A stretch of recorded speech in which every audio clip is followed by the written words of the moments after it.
Добрый день, в эфире информационная сводка. В Тель-Авиве произошел теракт. В Тель-Авиве 23-летний террорист Хасин Хлила въехал в толпу людей, после чего нанес пострадавшим и случайным прохожим ножевые ранения. 7 человек пострадали, 3 из них находятся в тяжелом состоянии. Террорист был ликвидирован проезжающим мимо мотоциклистом. Премьер Эстонии Кая Каллас призвала Киев не ждать подарка в вопросе вступления в Евросоюз. Эта страна уже приложила много усилий, но я всегда напоминаю ее лидерам, что они должны довольствоваться выполнением того, что требует Евросоюз, не на 100%, а на 110%, даже на 120%, заявила она в интервью изданию «Экспресс». По ее словам, украинским чиновникам придется проявить себя и последовать всем правилам Евросоюза. Султан Омана распорядился построить город с 2 свободными экономическими зонами. Город будет основан в провинции Южная Эль-Батина. Руководство новой административной единицей поручено Главному управлению особых экономических и свободных экономических зон Омана. Управляющей компанией выступит Оман Logistic Company.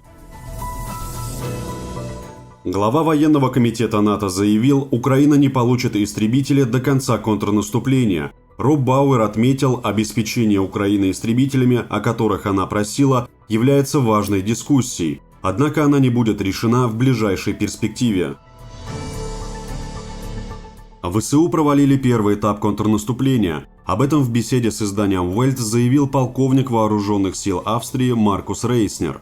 «На мой взгляд, первая фаза украинского наступления провалилась», – отметил военный. Он обратил внимание на то, что украинцы стремились к массированному наступлению, что напоминало стратегию и способия армии США. Спустя некоторое время ВСУ осознали слишком хорошую подготовку российской армии и невозможность прорыва. После этого украинским военным пришлось изменить стратегию наступления. Ранее Рейснер заявил, что высокая слаженность российских сил застала ВСУ врасплох. На заседании лидеров стран-членов Шанхайской организации сотрудничества была принята Нью-Делийская декларация о предоставлении Ирану полноправного членства. Государства-члены подчеркнули историческое значение приема Исламской Республики Иран в ШОС в качестве полноправного государства-члена, сказано в декларации. Кроме того, в документе подчеркивается важность устойчивой реализации совместного всеобъемлющего плана действий по иранской ядерной программе. Председатель заседания ШОС, премьер-министр Индии Нарендра Моди, во время открытия поприветствовал присоединение Ирана к организации и выразил уверенность, что оно поможет в реализации важных инфраструктурных проектов. Эстония готовит провокацию против России. Об этом сообщил лидер эстонской партии КОУС Олег Иванов. По его словам, НАТО планирует строительство военной базы на территории Нарвы в ближайшее время.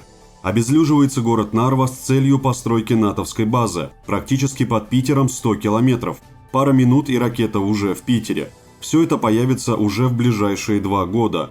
Так что Россия может ждать военной провокации со стороны Эстонии, заявил политик.